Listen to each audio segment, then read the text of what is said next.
Hi, my name is Roberto Celada, and I'm going to have a discussion with my partner Charlie Garza about Mary Roach's book Steve regarding humanity.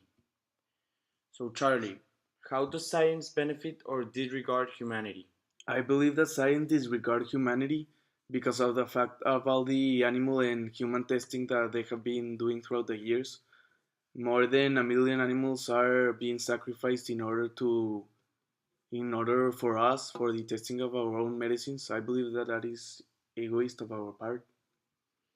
I agree with you that there are some disregarding things in science, but I also believe that with science, a lot of benefits come with it for the fact that we have a lot of medical technologies and technology advancement because of science and because of our science explorations. Without science, we wouldn't know so much about our own body. Okay, and Roberto, how does scientific discovery bring about human consequences? I think scientific discovery bring positive human consequences, uh, as I just said, because we have a lot of medical advancements with it. We have a lot of medicines. We know how to cure most of our sicknesses, and all of that we owe it to scientific discovery. I completely with you, and I also believe that they have a lot of positive consequences because of the money industry. They businessmen produce a lot of money just with the testing and of animals and the production of medicine. Okay, so moving on to our next question, Charlie, do personal rights outweigh contributions to science? I believe that in the real world, personal rights don't outweigh contribution to science, but I believe that they should outweigh the contribution to science because it is unhuman to, like, if two people are dying, to kill the one that is a organ donor just to put it to science testing. Well, I agree that personal rights are an important factor in our world and in our society, but I think that if two people are dead or someone is dead, their body will not serve to anything, just to be rotten under the land.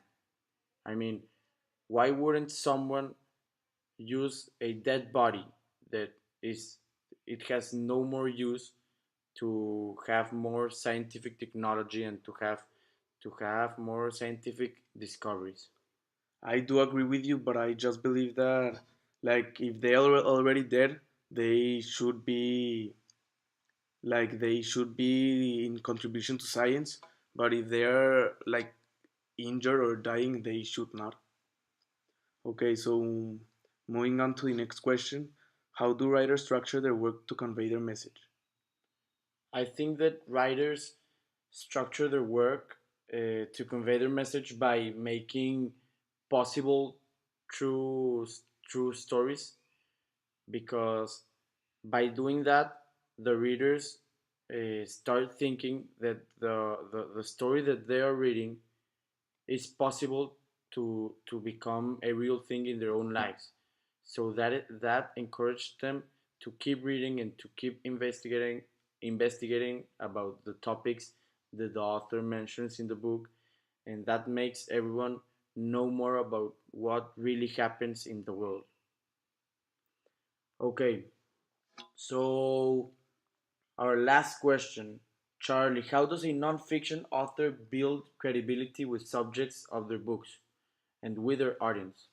I believe that the author builds credibility with the emotional language that he uses throughout the novel. I believe that he uses that emotional language in order to engage the reader and make them want to read more books. I agree with you.